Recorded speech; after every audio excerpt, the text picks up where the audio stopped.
Welcome to anime Tamil series. இன்றைக்கி நம்ம பார்க்க போகிறது I can summon gods and demon chapter 1 தான் பார்க்க போகிறோம். இந்த மனு எதை பற்றி இருக்குன்னா, ஹீரோ ரொம்பயுமே லோ லெவலில் இருப்பான். அவனுக்கு ஒரு லக்கி ரா மாதிரி கிடைக்கும். அதில் அவன் லக்கி பண்ணும்போது அவன் டீமன்ஸ் அப்புறம் காட்ஸ் ரெண்டையுமே சமன் பண்ணிக்கலாம். இதை பற்றி தான் இந்த மானுவாவே இருக்கும். சரி வாங்க, நம்ம வளன்னு பேசாமல் எபிசோடுக்குள்ளே போகலாம். எபிசோடோட ஸ்டார்டிங்கில், நான் இந்த மானுவாவோட ஹீரோ கிடையாது, என்னுடைய நேம் குவின்ஜின். இந்த ஹிஸ்ட்ரியிலேயே ஒரு அன்லேக்கியான டிரான்ஸ்மிட்டர்னால் அது நானாக தான் இருப்பேன். ஏன்னா மற்ற டிரான்ஸ்மிட்டர் எல்லாருமே ரொம்ப நல்லாவே இருக்காங்க இந்த வேர்ல்டில். ஆனால் என்னோடய லைஃப் இப்படி இருக்கேன். ஏன்னா நான் ட்ரெஸரியில் இருக்க எல்லா பணத்தையும் கொள்ளையடித்தேன் அப்படின்னு சொல்லி எம்பரர் என்னை பார்டருக்கு சர்வ் பண்ண வெளியில் அனுப்பிட்டார். இந்த தேர்டு பிரின்சஸ் என் கண்ணு முன்னாடியே இருக்கக்கூடாது. இந்த குஞ்சினை கூட்டிகிட்டு போங்க, அவனை கூட்டிகிட்டு போய் பார்டரில் வேலை செய்ய வைங்க அப்படின்னு சொல்லி கிங் ஆணையிட்டார். ஆனால் இது ஒரு ஆர்டினரி ஏசியன்ட் அப்படிங்கிறனால என்னால் இங்கே சர்வே ஆக முடியும்னு நான் நினைக்கிறேன். ஆனால் இந்த எரா அது காட்ஸ் அப்புறம் டீமன்ஸோடது. அது மட்டும் இல்லாமல் இங்கே உள்ள ஒரு கல்டிவேஷன் சிஸ்டம் இந்த எராவில் இருக்கக்கூடியது qi condensation foundation establishment golden core and immortal ascension. இந்த மாதிரி நிறையாவே சொல்லலாம். அதுலேயும் ஒவ்வொருத்தங்க இருக்காங்க. கியூ கான்டென்சேஷனில், கோல்டன் கோரில், அப்புறம் ஏசியன் சோல், ஃபவுண்டேஷன் எஸ்டாப்ளிஷ்மெண்ட், கடைசியாக தான் இம்மோர்டல் ஏசியன்ட்டுன்னு இருக்குது. ஆனால் நான் இங்கே சொல்லணும் அப்படின்னா, நான் கியூ கான்டென்சேஷனில் செகண்ட் லேயரில் தான் இருக்கேன். இதோ என்னை கூட்டிகிட்டு வர இந்த இம்பீரியல் காட்ஸ் கூட அவங்க 4th லேயரில் இருக்காங்க. டப்புன்னு என்ன வண்டி நிற்கிது.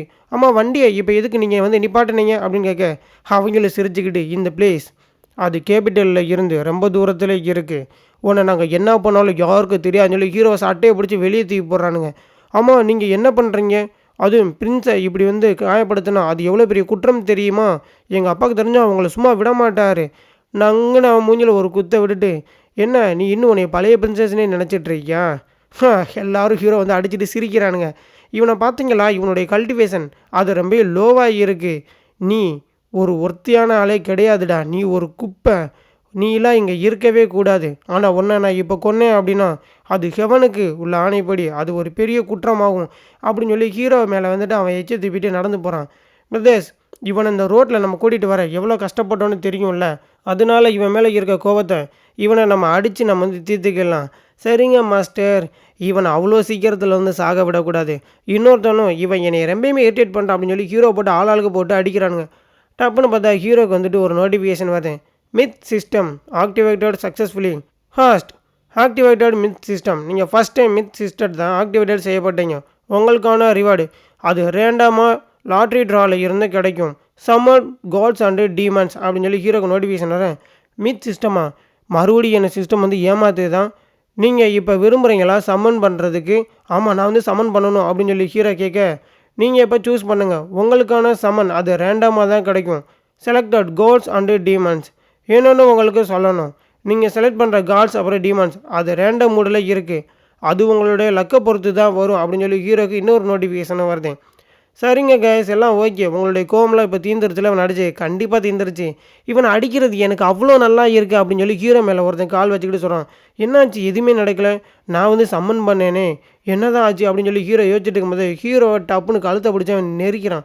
நீ ஒரு குப்படா, நீலாம் வாயவே திறக்கக்கூடாது அப்படின்னு சொல்லி ஹீரோ பார்த்து அவன் சிரிக்கிறான். நான் சம்மன் பண்ணனே, எதுவுமே நடக்கலையே, என்னுடைய கான்சியஸை நான் இப்போ இழந்துட்டுருக்கேன் அப்படின்னு சொல்லி ஹீரோ சாகர தருவேல் நினைக்க ஒரு சிரிக்கிற சவுண்டு கேட்குது.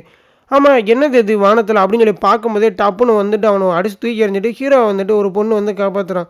கன்கிராச்சுலேஷன், நீங்கள் இப்போ வின் பண்ணிட்டீங்க.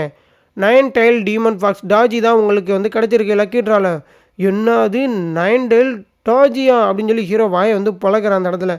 ஆமாம், என்ன நடக்குது அப்படின்னு சொல்லி அங்கே இருக்கவங்களை ஆச்சரியத்தில் பார்க்க, நான் உங்களை பார்த்துக்கிறேன் மயிலாடு, இனிமேல் எதிர்காலத்தில் உங்களை யாருமே காயப்படுத்த முடியாது. டாஜி ரொம்பவுமே ஒருத்தியான ஒன்று தான். ஏன்னா இவளை எல்லோரும் எப்படி கூப்பிடுவானா, கண்ட்ரியோட டிசாஸ்டர்னு சொல்லி தான் கூப்பிடுவாங்க. இந்த பாடி ரொம்பவுமே நல்லா இருக்குது அப்படின்னு சொல்லி ஹீரோவுடைய நெஞ்சில் சாஞ்சிட்ருக்கான். ஆமாம், நீ யார்? எவ்வளோ தைரியம் இருந்தால் கிங்கோட எம்பீரியல் காட்ஸ் மேலேயே நீ கை வைப்ப? ஒன்றை மாதிரி எறும்புக்கலாம் என்னுடைய நேம் தெரியாது. அப்போ தான் இன்னொரு நோட்டிஃபிகேஷன் சூ தாஜியை பற்றின எல்லாமே இருக்குது. Source inventor of the gods race 9 tailed demon fox cultivation immortal ascension 5th layer technique heavenly fast technique seduce heart technique innate ability 9 tailed demon fox body loyalty 90ல் இருக்குது, மேக்ஸிமம் 100 வரைக்கும் போகும் அப்படின்னு சொல்லி ஷூ தாஜியை பற்றின நோட்டிஃபிகேஷன் எல்லாம் வருது. Immortal ஏசியனோட 5th லேயரா? ஆமாம், இந்த உலகத்தில் இப்படி இருக்கா என்ன? அதுவும் ஏசியன் சோலா, இது ரியலாக இருக்குமா ஃபேக்காக இருக்குமா அப்படின்னு சொல்லி ஹீரோ வந்துட்டு இவ்வளோ பவர் உள்ள ஒருத்தியான்னு சொல்லி ஆச்சரியத்தில் பார்த்துட்ருக்கேன். நீங்கள் என்னுடைய மாஸ்டரை காயப்படுத்தினதுக்கு உங்களை நான் சும்மா விட மாட்டேன். பிரதர்ஸ், இவ்வளோ சும்மா விடாதீங்க, இவ்வளோ அட்டாக் பண்ணுங்கடா அப்படின்னு சொல்லி எல்லாம் அட்டாக் பண்ண போய் எல்லா பற்றியும் அடித்து வந்துட்டு அந்த நைன்டைல் ஃபாக்ஸ் வந்து பறக்க விட்டுறான். இது உண்மைக்குனே தான் அப்படின்னு சொல்லி ஹீரோ பார்க்க அவளை வந்து சிரிக்கிறான். மாஸ்டர் என்னை வந்து பெருமையாக நினைக்கிறாரு அப்படின்னு சொல்லிட்டு. மாஸ்டர், நான் வர தாமதம் ஆயிடுச்சு, உங்களுக்கு எதுவும் அடிபட்டுருச்சான்? இல்லை நான் வந்து நல்லா தான் இருக்கேன், என்ன என் கையில் தான் இது இருக்குது, ஒரு மாதிரி ஃபீல் ஆகுது அப்படின்னு சொல்லி ஹீரோக்க சொல்ல டப்புன்னு அவளும் அவன் கையில் இருக்கிறத வந்து உடச்சி விட்டு வரான். இப்போ தான் நான் வந்து ஃப்ரீயாக இருக்கேன். ஏன் அவன் பாரு ஓட பார்க்குறான் பாரு அப்படின்னு சொல்லாமே அவனுடைய மிதிகிலே வந்துட்டு அந்த நைன்டைல் ஃபாக்ஸ் மம்மிக்கு அவனை படுக்க போட்டு வர்றான். ஆமாம், நீ என்ன சொன்ன? லூசர்ஸை அடிக்கிறது உனக்கு சந்தோஷத்தை கொடுக்குமா?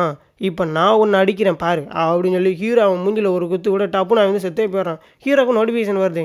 நீங்கள் கியூ கான்டென்சேஷனில் 5th லேயரில் இருக்கக்கூடிய சோல்ஜரை கொண்டுட்டீங்க. உங்களுடைய எக்ஸ்பி அது 50% இன்க்ரீஸ் ஆகிருக்கு. கன்க்ராச்சுலேஷன் ஹாஸ்ட், உங்களுக்கான ப்ரொஃபைல் டெம்ப்ளேட் இப்போ ஆக்டிவேட் ஆகிருச்சு. என்ன அது, நான் வந்து கொண்டுட்டானா? நான் ஒரு குத்து தானடா குத்துனேன், அவன் எப்படா செத்து போனான் அப்படின்னு சொல்லி ஹீரோ யோசிக்க ஹீரோக்கு மறுபடியும் ஒரு நோட்டிஃபிகேஷன் வருது. இது ஒரு குரூஷியலான வேர்ல்டு, இங்கே ஸ்ட்ராங்காக இருக்கவங்க எல்லாருமே மதிக்கப்படுவாங்க. அதனால நீங்கள் உங்களுடைய மென்டாலிட்டியை நீங்கள் அதுக்கு தகுந்த மணிக்கு மாற்றிக்கோங்க. சிஸ்டம் சொன்னது வந்து சரிதான். இந்த வேர்ல்டு இருந்தது மாதிரி இப்போ இல்லை. இந்த வேர்ல்டில் நான் மற்றவங்கள கொல்லலை அப்படின்னா அவங்க என்னை வந்து கொன்றுவாங்க. நான் சர்வேவ் ஆகணும் அப்படின்னா நான் இப்படி தான் இருக்கணும். சீக்கிரமாக நான் இந்த வேர்ல்டுக்கு தகுந்த மணிக்கு நான் அடாப்ட் ஆகிக்கணும். ஹீரோக்கு ஒரு நோட்டிஃபிகேஷன் வருது ஹீரோ பற்றின இன்ஃபர்மேஷனோட. ஹாஸ்ட், உங்களுடைய நேம் வந்து குயின்சின், உங்களுடைய ரேஸ் அது ஹியூமன், கல்டிவேஷன் கியூ கான்டென்சேஷனில் 2nd லெவல், உங்களுடைய எக்ஸ்பி அது 200க்கு 150 இருக்குது. உங்களுடைய பிளட் லைன் அது நான் தான். இனியேட்டோட எபிலிட்டி அதுவும் நான் தான். Technique qi condensation technique ordinary upper mid ரேங்கில் தான் இருக்குது.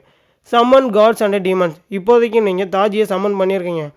ஆமாம், இங்கே எதுக்காக எல்லாருமே வந்துட்டு ஆன்லைன் கேம்ஸை வந்து விரும்புகிறாங்க?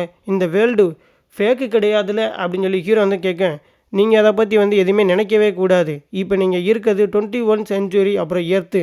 இங்கே வந்துட்டு சிஸ்டத்தை வந்து இந்த எர்த்து அது கேம் டேட்டா எல்லாத்தையுமே வந்து அடாப்ட் பண்ணிக்கிறோம். சம்மன் ஆஃப் காட்ஸ் அப்புறம் டீமன்ஸ் டிஜிட்டலைஸ்டு கேம் மூடா. இங்கே எல்லாமே என்னோட நலனுக்காக தான் இங்கே வந்து நடக்குதான் அப்படின்னு சொல்லி ஹீரோ வந்து வானத்தில் பிஐ அப்படின்னு சொல்லி ஒன்று இருக்கா என்ன அப்படின்னு சொல்லி யோசிக்க, ஆமாம் மித் சிஸ்டத்தோட பர்பஸ் தான் என்ன அப்படின்னு சொல்லி ஹீரோ யோசிக்க இந்த இடத்துல இந்த எபிசோடு வந்து முடிஞ்சிருது. நான் கூட ஹீரோ வந்து போட்டு தள்ளிடுவாங்க, இறந்து போயிடுவோம், அப்புறம் மறுபடியும் பொழைச்சி வருவான்னு தான் நினச்சேன்.